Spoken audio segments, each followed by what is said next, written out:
Hi everybody, it's Enchantress.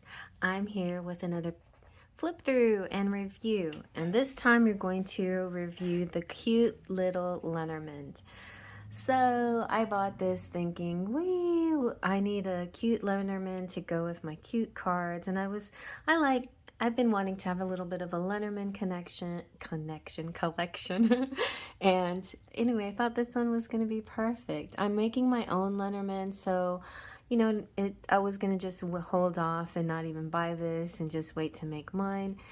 But I was like, nah, I'll go ahead and get the cute little Lenormand. Well,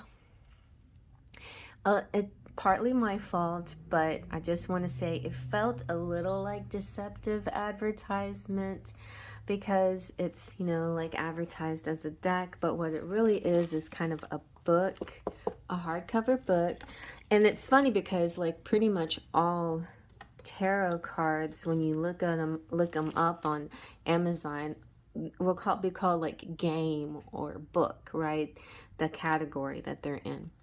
So that being said, it does come with a deck, okay? So let's just be glad about that. But I just want to say, it just kind of was a slightly deceptive for me, but also partly my fault for not reading it carefully enough. Anyway, I opened it up so it doesn't look this messy when you get it, but I want to show you what you get. Okay, so you get this deck that's in this, and it's attached to the book, and so I already had to destroy the book to get this thing out. I'm not usually one to leave negative reviews or do a negative review, but this might be the first. So I don't like that so much that I had to mess up this book. Okay. Then secondly, when I looked inside, I was like, oh no, it doesn't have backing. I thought this was the back of the cards, but it wasn't. The back of the cards is not that. Anyway, it comes really wrapped tightly and hard to get off, and I ended up having to destroy this. So just word to the wise, if you want to preserve this little envelope, you might have to be very gentle and slow about it, but it's not like I'm super rough or anything. And then here is the this like the card on the back. So it looks like this. It's like this and this in that envelope, and then all you see is that back, and I was kind of freaked out thinking there was no backing, and so that's why I tore into it a little bit, but there is a backing, and the backing is actually very cute. Yes, I admit it's cute. It's kind of thin, but it's like, I don't know how, like almost index card quality, and yeah, and I tore it a little bit already. All right, so let's look at the cute, and then we'll look at the book. Let's look at the book first. Why not? What I think is probably the highest value of this whole combo is this book. It's a really nice book. I'm a little sad that I had to tear it a little, but it's a colorful modern take on a classic divination deck. Inspiration, clarity. The author and illustrator is Sarah M. Lyons, and she gave this deck a contemporary makeover. I feel like she's just really wise on how the Lenormand works, but the deck itself is just kind of simplified just to make it easy on everybody. So it just explains the cards, how to read them, and exercises how to get to know them a little bit better. The thing with the Lenormand, it's kind of like a little puzzle, like 1 plus this card plus this card plus this card equals this definition. So anyway, here is the inner cover. Even that, it's like, I don't want to bend that, but I don't know. Okay, for Irene. Getting to know the cards, card meanings, vignettes, and tableau, the grand tableau, conclusion, resources, etc. The introduction, about the Lenormand. Not like tarot. I mean, this is like really like getting beginner, I guess. The person who taught me basically was Ciro Marchetti, because the first Lenormand that I got was The Gilded Reverie, and his tiny little book really goes into kind of a lot of detail. So it's also like, it's in pink, which I can read okay, but maybe not everybody can read the pink that well. Pink and blue. So you go into the card meanings, the themes.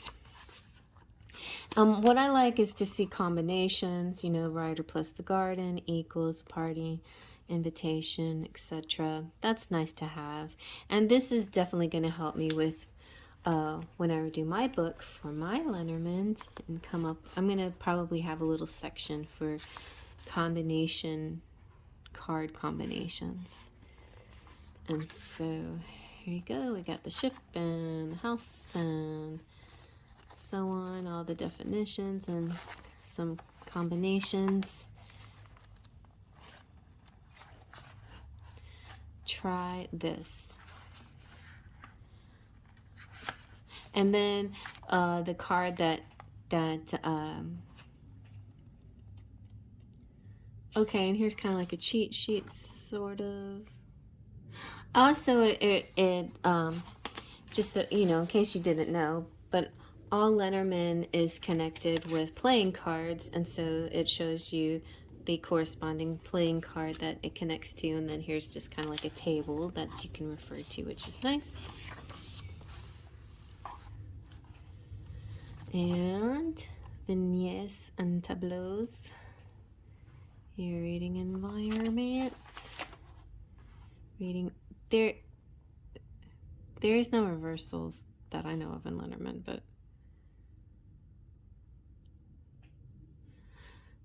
the cute little Lenormand's back pattern has a gradient from blue at the top to pink at the bottom, so you can even get all cards turned right away as you're shuffling the deck if you want. Some Lenormand readers do read reversals or use other methods to explore darker interpretations. Hey, maybe this is where those corner cards can come into play, but most prefer to keep it simple. Yeah, I've never done that. Read reversals in the Lenormand. That's just the way it is. I mean, they have the dark cards to me.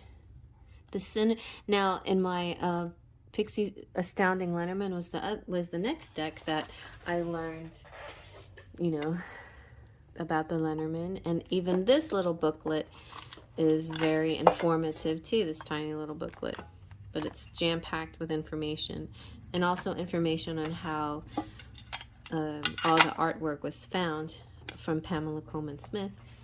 So I like that one, but that one doesn't have a lot of combinations.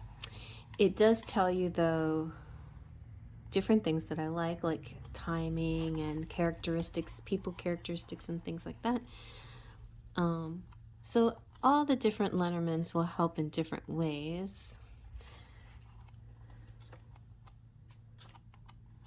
And I've learned something from each one of them. I like also my Art Nouveau Lenormand, which also has combinations in it.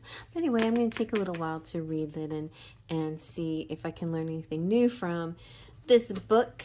And let's go ahead and see the artwork. So you have the rider, the clover. That's cute though, it is. Very simple. The ship, the house, the tree, the clouds, the snake, the coffin, the bouquet, the scythe, the whip, the birds, the child, the fox, the bear. That's cute. I like that. That'll go good with my cute decks. My tarot decks. The star. The stork. The dog. The tower. The garden. The mountain. The ways. The mice. They're cute. The hearts. The ring. The book. The letter. The querent. Okay. Instead of saying, you know, the gentleman or gentlewoman, there's one querent. And the partner. And then the lily. And the sun. And the moon. And the key. And the fish. I happen to be stuck on the querent part. The man. I'm gonna do fairy, and yeah. Maybe fairy and a human. Maybe the fish, the anchor, and the cross. And instead of cross, I think I'm gonna go and I'm gonna be more broad-minded and do like coexistence or something like that, like just a general big one for faith. Or, well, the cross is supposed to be about burdens, but anyway. So there you have it. It's very cute, and, you know, fine. It came funny. I think I'll just, you know, find myself a nice little bag to put it in, and that'll be that, you know, since I destroyed this little envelope. Who knows? Maybe I can put it back in here and stick it in the back of the book. But I hope you like that. Faith, Trust, and Pixie does.